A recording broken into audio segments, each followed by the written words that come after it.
Hello friends, இன்றைக்கி நம்ம இந்த வீடியோவில் மொராக்கன் ஸ்பைஸ் பாஸ்தா பீஸா எப்படி பண்ணுறதுன்னு பார்க்கலாம். இது பண்ணுறதுக்கு ஃபஸ்ட்டு நம்ம பாஸ்தாவை வேக வச்சு எடுத்துக்கலாம். இப்போ பாருங்கள், தண்ணி வந்து நல்லா கொதிச்சிட்ருக்கு. இதில் 1/2 டேபிள் ஸ்பூன் அளவுக்கு உப்பு சேர்த்துக்கோங்க. இது கூடவே 1/2 கப் அளவுக்கு பாஸ்தா சேர்த்துடலாம். நான் வந்து இன்றைக்கி டிசானாவோட பாஸ்தா தான் யூஸ் பண்ணியிருக்கேன். இதில் வந்து பார்த்திங்க அப்படின்னா ஆர்டிஃபிஷியல் ஃப்ளேவர்ஸ், கலர்ஸ், அப்புறம் ப்ரிசர்வேட்டிவ்ஸ் இந்த மாதிரி எதுவுமே ஆட் பண்ணலை. இந்த பாஸ்தா பார்த்திங்க அப்படின்னா 100% கோதுமையில் பண்ணியிருக்காங்க. இதை யூஸ் பண்ணி நம்ம ரொம்ப ஈஸியாகவே வெஜிடபிள்ஸ்லாம் ஆட் பண்ணி ஹெல்த்தியான ஒரு பிரேக்ஃபாஸ்ட் வந்து ரெடி பண்ணிடலாம். உங்களுக்கு தேவைப்பட்டுச்சு அப்படின்னா நான் வந்து டிஸ்கிரிப்ஷனில் லிங்க் கொடுக்குறேன், செக் பண்ணி பாருங்கள். இப்போ பாருங்கள், பாஸ்தா வந்து நல்லா குக் ஆகிடுச்சு. அடுப்பு ஆஃப் பண்ணிட்டு இதில் உள்ள தண்ணியெல்லாம் வடித்து எடுத்துக்கலாம். அடுத்ததான் இந்த பீஸா பண்ணுறதுக்கு நம்ம வந்து மாவு பிசைஞ்சிக்கலாம். இதுக்கு ஒரு பவுலில் 1/4 கப் அளவுக்கு வெதுவெதுப்பான தண்ணியை சேர்த்துக்கோங்க. விரலை விட்டு பார்த்திங்க அப்படின்னா வெதுவெதுப்பாக இருக்கணும். ரொம்ப ஹீட்டாக இருந்தது அப்படின்னா ஈஸ்ட் வந்து செத்துடும். அதனால வெதுவெதுப்பாக இருக்கிற மாதிரி பார்த்துக்கோங்க. இதில் 1 டீஸ்பூன் சர்க்கரை சேர்த்துடலாம். இப்போது இதை வந்து நல்லா மிக்ஸ் பண்ணி விட்டுக்கோங்க. இப்போது இதுலேயே 1/2 டீஸ்பூன் அளவுக்கு ஈஸ்ட்டு சேர்த்துக்கோங்க. ஈஸ்ட்டை சேர்த்த பிறகு நல்லா இந்த மாதிரி கலந்து விட்டுருங்க. இப்போ இதை வந்து நம்ம ஒரு 10 நிமிஷம் மூடி வச்சிடலாம். இப்போ பாருங்கள், ஈஸ்ட் வந்து நல்லா பொங்கி வந்துருச்சு. இந்த சமயத்தில் நம்ம இதில் 1 கப் அளவுக்கு மைதா மாவு சேர்த்துக்கலாம். 1/2 டீஸ்பூன் உப்பு சேர்த்துக்கோங்க. 1 டீஸ்பூன் சர்க்கரை, இது எல்லாத்தையும் சேர்த்து நம்ம நல்லா பிசைஞ்சிக்கலாம்.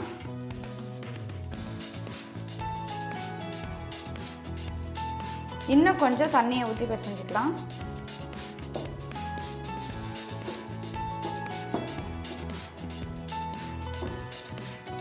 இப்போ பாருங்கள், மாவு வந்து நல்லா ஒன்று சேர்ந்து வந்துடுச்சு. இந்த சமயத்தில் 2 டீஸ்பூன் அளவுக்கு ஆலிவ் ஆயில் சேர்த்துக்கோங்க. நான் வந்து டிசானாவோட எக்ஸ்ட்ரா விர்ஜின் ஆலிவ் ஆயில் சேர்த்துருக்கேன்.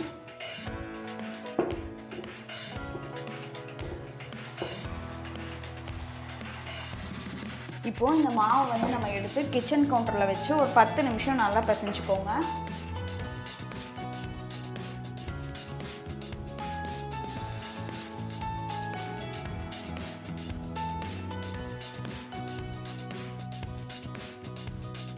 இப்போ பாருங்கள், இந்த மாவு வந்து நம்ம ஒரு 10 நிமிஷம் நல்லா பிசைஞ்சாச்சு.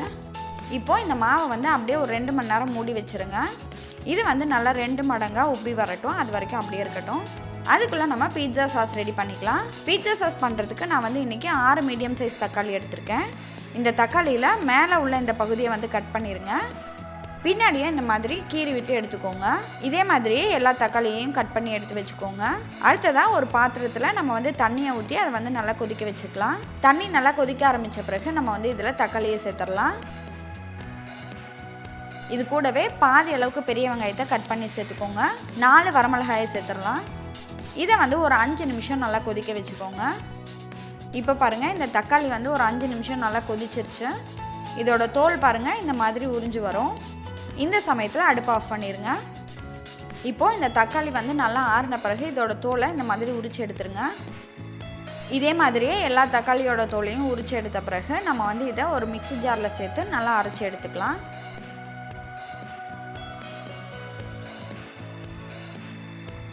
இந்த மாதிரி அரைச்சி எடுத்து வச்சுக்கோங்க. அடுத்ததான் ஒரு பாத்திரத்தில் 1 டேபிள் ஸ்பூன் அளவுக்கு நான் டிசானாவோட எக்ஸ்ட்ரா விர்ஜின் ஆலிவ் ஆயில் சேர்த்துருக்கேன். இதோட பெனிஃபிட்ஸ் என்ன அப்படின்னு பார்த்தீங்கன்னா, இது வந்து ஹை குவாலிட்டி ஸ்பானிஷ் ஆலிவ்ஸ்லேருந்து எடுத்திருக்காங்க. ஆலிவ் ஆயிலில் வந்து நமக்கு வந்து ஆன்டி ஆக்சிடென்ட்ஸ் ரொம்பவே அதிகமாக இருக்குது.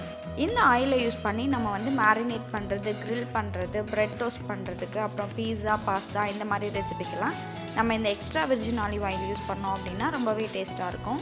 எண்ணெய் நல்லா சூடான பிறகு அதில் 1/2 டேபிள் ஸ்பூன் அளவுக்கு பூண்டை சேர்த்து நல்லா வதக்கிக்கோங்க. இதை வந்து 1 நிமிஷம் நல்லா வதக்கிக்கலாம். இதில் நம்ம அரைச்சி வச்சுருந்த தக்காளியை சேர்த்து நல்லா வதக்கிக்கோங்க. இதை வந்து ஒரு 10 நிமிஷம் நல்லா மீடியம் ஹீட்டில் வச்சு கொதிக்க வச்சுக்கோங்க. 10 நிமிஷத்துக்கு அப்புறமேட்டு நம்ம இதில் 3 டேபிள் ஸ்பூன் அளவுக்கு டொமேட்டோ சாஸ் சேர்த்துக்கலாம். அடுத்ததாக 1 டீஸ்பூன் மிக்ஸ்டு ஹெர்ப் சேர்த்துக்கோங்க. 1/2 டீஸ்பூன் சில்லி ஃப்ளேக்ஸ் சேர்த்துக்கோங்க. இப்போது இது எல்லாத்தையும் சேர்த்த பிறகு நல்லா கலந்து விட்டுருங்க. இது வந்து இந்த மாதிரி நல்லா திக்கான பிறகு கடைசியாக அதில் 2 டீஸ்பூன் அளவுக்கு லெமன் ஜூஸ் சேர்த்துக்கோங்க. அப்படி இல்லைனா வினிகர் கூட நீங்கள் சேர்த்துக்கலாம். இந்த லெமன் ஜூஸ் சேர்த்த பிறகு இதை வந்து 1 நிமிஷம் நல்லா கொதிக்க வச்சு இறக்கிடுங்க. அடுத்ததாக இந்த மொராக்கன் ஸ்பைஸ் பாஸ்தா பீட்சாவுக்கு நம்ம வந்து ஹரிசா சாஸ் ரெடி பண்ணணும். அது பண்ணுறதுக்காக ஒரு ஃப்ரை பேனில் 1 டேபிள் ஸ்பூன் அளவுக்கு கொத்தமல்லி சேர்த்துக்கோங்க, 1 டேபிள் ஸ்பூன் சீரகம் சேர்த்துக்கோங்க. இப்போது இது ரெண்டையும் நல்லா வறுத்து எடுத்துக்கலாம். இப்போ இது வந்து ஒரு 2 நிமிஷம் நல்லா வறுத்து எடுத்துக்கோங்க. இப்போ பாருங்கள், இது வந்து நல்லா வாசனை வருது. இப்போ வந்து அடுப்பு ஆஃப் பண்ணிடலாம். இது வந்து நல்லா ஆறின பிறகு பவுடர் பண்ணி எடுத்துக்கோங்க. இந்த மாதிரி பவுடர் பண்ணி எடுத்துக்கோங்க. இந்த ஹரிசா சாஸ் பண்ணுறதுக்கு நான் வந்து இன்றைக்கி 20 வரமிளகாய் எடுத்திருக்கேன். வரமிளகாயில் உள்ள விதையெல்லாம் நீக்கிட்டு இதை வந்து சுடுதண்ணியில் ஒரு 1 மணி நேரம் ஊற வச்சு எடுத்துக்கோங்க. இப்போது இதை வந்து நம்ம பிளெண்டரில் சேர்த்து நல்லா அரைச்சி எடுத்துக்கலாம். நம்ம ஊற வச்சுருந்த வரமிளகாயை சேர்த்துக்கோங்க. அடுத்ததான் நம்ம வறுத்து பொடி பண்ணி வச்சுருக்க கொத்தமல்லி பொடி, சீரக பொடியை சேர்த்துடலாம். அடுத்ததாக இதில் 4 பல் பூண்டு சேர்த்துக்கோங்க, 1 டீஸ்பூன் அளவுக்கு உப்பு சேர்த்துக்கோங்க, 2 டீஸ்பூன் ஆலிவ் ஆயில் சேர்த்துக்கலாம்.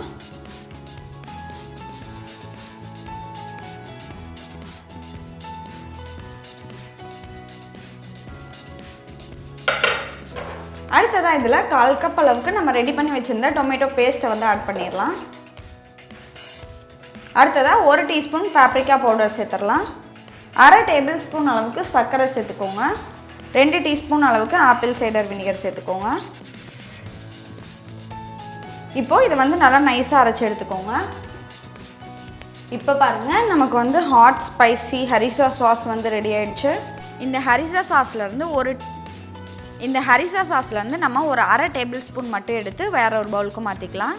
இது கூட 2 டேபிள் ஸ்பூன் மயோனைஸ் சேர்த்துக்கோங்க, 2 டேபிள் ஸ்பூன் டொமேட்டோ சாஸ் சேர்த்துக்கலாம். அடுத்ததான் இது கூடவும் ஒரு 1/4 டீஸ்பூன் அளவுக்கு மிக்ஸ்டு ஹெர்ப்ஸ் சேர்த்துக்கோங்க, 1/4 டீஸ்பூன் சில்லி ஃப்ளேக்ஸ் சேர்த்துடலாம். இது எல்லாத்தையும் சேர்த்துட்டு நம்ம வந்து நல்லா கலந்து விட்டுடலாம். இப்போ பாருங்கள், நம்மளோட ஹரிசா மயோனைஸ் வந்து ரெடி ஆகிடுச்சு. நான் வந்து ஒரு 50 கிராம் அளவுக்கு பன்னீர் எடுத்திருக்கேன். இதில் 2 டேபிள் ஸ்பூன் அளவுக்கு ஹரிசா மயோனைஸ் சேர்த்துக்கோங்க. சேர்த்துட்டு இதை வந்து நல்லா கலந்து விட்டுடலாம். ஒரு 2 மணி நேரத்துக்கு அப்புறமேட்டு பாருங்கள், நம்மளோட பீட்சா டோவும் நல்லா டபுளாகி வந்திருக்கு. இதை வந்து திரும்பவும் நம்ம நல்லா பிசைஞ்சு எடுத்துக்கலாம். இந்த மாதிரி பிசைஞ்சிட்டு இதை திரும்பவும் ஒரு 10 நிமிஷம் அப்படியே வச்சுருங்க.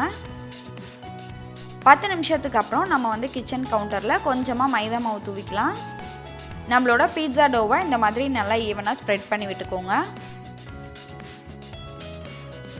இந்த மாதிரி ஸ்ப்ரெட் பண்ணி விட்ட பிறகு இதை வந்து நம்ம பேக்கிங் ட்ரேக்கு மாற்றிடலாம். பேக்கிங் ட்ரேயில் மாற்றுறதுக்கு முன்னாடி நம்மளோட பேக்கிங் ட்ரேயில் அடியில் வந்து நல்லா எண்ணெய் அப்ளை பண்ணிக்கோங்க. அப்போ தான் வந்து அடியில் ஒட்டாமல் வரும். இப்போது இதை வந்து நம்ம பேக்கிங் ட்ரேக்கு மாற்றியாச்சு. அடுத்ததாக இதை வந்து நம்ம ஃபோக்கை வச்சு இந்த மாதிரி குத்தி விட்டுக்கலாம். இந்த மாதிரி குத்தி விடுறதுனால நம்ம வந்து பேக் பண்ண பிறகும் இது வந்து ஃப்ளாட்டாகவே இருக்கும். அதுக்காக தான் இந்த மாதிரி குத்தி விடுறோம். இப்போது இதுக்கு மேலே பீட்சா சாஸ் போட்டு நம்ம வந்து ஸ்ப்ரெட் பண்ணிக்கலாம். நான் வந்து ஓவனை 250 டிகிரி செல்சியஸில் 10 நிமிஷம் ப்ரீஹீட் பண்ணி எடுத்திருக்கேன். இப்போது இதை வந்து நம்ம உள்ளே வச்சுட்டு 250 டிகிரி செல்சியஸில் பாட்டம் ராட் மட்டும் ஆன் பண்ணிக்கோங்க. ஒரு 5லேருந்து 6 நிமிஷம் பேக் பண்ணி எடுத்துக்கோங்க. நான் வந்து இதை மிடில் ரேக்கில் வச்சு பேக் பண்ணுறேன். இப்போ பாருங்கள், இது வந்து பேக் பண்ணி எடுத்தாச்சு. இப்போது இதுக்கு மேலே நம்ம சீஸ் ஆட் பண்ணிக்கலாம். நான் வந்து மொசரல்லா சீஸ், செடார் சீஸ் ரெண்டும் கலந்து 150 கிராம் அளவுக்கு எடுத்திருக்கேன். அதை வந்து இந்த மாதிரி கிரேட் பண்ணி எடுத்து வச்சுக்கோங்க. இதுக்கு மேலே கொஞ்சமாக மிக்ஸ்டு ஹெர்ப்ஸும் சில்லி ஃப்ளேக்ஸும் சேர்த்துக்கோங்க. அடுத்ததான் இதில் நம்ம வேக வச்சு எடுத்து வச்சுருக்க பாஸ்தாவை சேர்த்துடலாம். இதுக்கும் மேலே நான் வந்து ஹரிசா மயோனைஸில் மிக்ஸ் பண்ணி வச்சுருந்த பன்னீரை வந்து சேர்த்துடலாம். இதுக்கு மேலே நம்ம ரெடி பண்ணி வச்சுருந்த ஹரிசா மயோனைஸ் வந்து சேர்த்துக்கலாம். மேலே கொஞ்சமாக துருவி வச்சுருந்த சீஸு சேர்த்துக்கோங்க. இப்போ பாருங்கள், இது ரெடி ஆகிடுச்சு. இதை வந்து நம்ம திரும்பவும் பேக் பண்ணி எடுத்துக்கலாம். இந்த டைம் பேக் பண்ணும்போது நம்மளோட பேக்கிங் ட்ரேவை வந்து டாப் ரேக்கில் வச்சுருங்க. இப்போது நம்ம அதே 250 டிகிரி செல்சியஸில் top and bottom heating element ரெண்டுமே ஆனில் வச்சு ஒரு 5 மினிட்ஸ் பேக் பண்ணி எடுத்துடலாம். அவ்வளோதான், நம்மளோட பாஸ்தா பீட்சா சூப்பராக ரெடி ஆகிடுச்சு. இப்போ பாருங்கள், நம்மளோட Moroccan spice pasta pizza ready ஆகிடுச்சு. இதை நீங்களும் உங்கள் வீட்டில் ட்ரை பண்ணி பார்த்துட்டு உங்களோட ஃபீட்பேக்கை கமெண்ட்டில் சொல்லுங்கள். நன்றி.